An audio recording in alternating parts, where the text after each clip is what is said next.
एक गांव में एक अमीर जमींदार रहता था। उसे अपने पैसों पर बड़ा घमंड था। जितने अधिक पैसे उसके पास थे उतना ही वह कंजूस भी था। अपने खेतों में काम करने वाले किसानों से वह खूब काम करवाता, मगर पगार कौड़ी भर भी न देता। मजबूर गरीब किसान मन मारकर उसके खेत में काम करते। उसी गांव में रामू नामक एक किसान रहता था। उसके पास थोड़ी सी जमीन थी। उसी में खेती बाड़ी कर वह अपना और अपने परिवार का गुजारा चलाता था। रामू बड़ा मेहनती था। वह दिन भर अपने खेत में काम करता और अपनी मेहनत के दम पर इतनी फसल प्राप्त कर लेता कि अपने परिवार के लिए 2 वक्त की रोटी जुटा सके। गांव के बाकी किसानों के पास रामू के मुकाबले अधिक जमीनें थीं। वे रामू की मेहनत देखकर हैरान होते कि कैसे इतनी सी जमीन में वह इतनी फसल उगा लेता है। एक साल गांव में भयंकर सूखा पड़ा। बिना बारिश के खेत खलिहान सूखने लगे। गरीब किसानों के पास सिंचाई की कोई व्यवस्था न थी। वे सिंचाई के लिए बारिश पर ही निर्भर थे, इसलिए उनकी सारी फसल बर्बाद हो गई। रामू के साथ भी यही हुआ।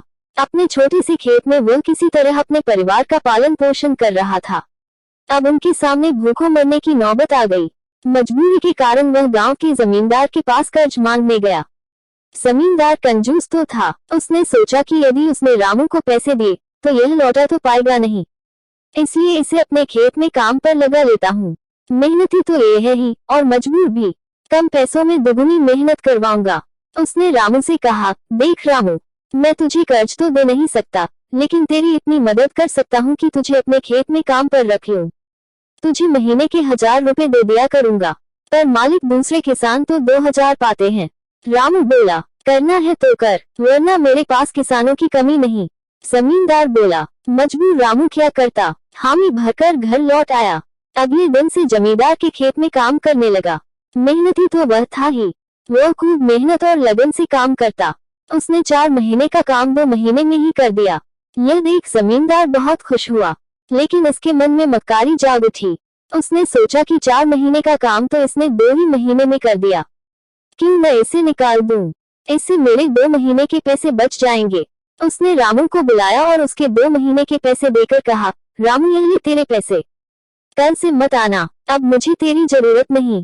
ये सुनकर रामू परेशान हो गया। बड़ी मुश्किल से उसका घर चल रहा था। अब अपने परिवार का भरण पोषण कैसे करेगा। वह जमींदार के सामने गिड़गिड़ाने लगा कि उसे काम से न निकाले, लेकिन जमींदार ने उसकी एक न सुनी और उसे काम से निकाल दिया। रामू आंखों में आंसू लेकर घर लौटा। चिंता से रात भर उसे नींद नहीं आई। सुबह उठकर उसने फैसला किया कि वह फिर से जमींदार के पास जाएगा और उससे विनती करेगा कि उसे वापस काम पर रख ले। वह जमींदार के घर के सामने जाकर बैठ गया। सुबह उठकर जब जमींदार अपने घर से बाहर निकला तो रामू को घर के सामने बैठा हुआ देखा। उसने रामू से पूछा, क्या हुआ रामू, क्यों आया है। रामू जमींदार की पैरों पर गिर पड़ा और गिड़गिड़ाते हुए बोला, मुझ पर दया कीजिए मालिक, मुझे काम पर रख लीजिए, मेरा परिवार भूखा मर जाएगा। जमींदार ने उसकी एक न सुनी और उसे धक्के मार के वहां से निकाल दिया। रामू उस समय तो वहां से चला गया, लेकिन अगली सुबह फिर सेठ के घर के सामने जाकर बैठ गया।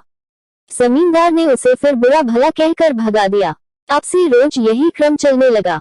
रामू रोज जमींदार के घर के सामने जाकर बैठ जाता और जमींदार उसे भगा देता। पूरे गांव में इस बात की चर्चा होने लगी। सब जमींदार को भला बुरा कहने लगे। तंग आकर जमींदार ने सोचा कि क्यों न कुछ दिन परिवार सहित दूसरे गांव चला जाऊं। मुझे घर पर न देखकर रामू यहाँ आना बंद कर देगा।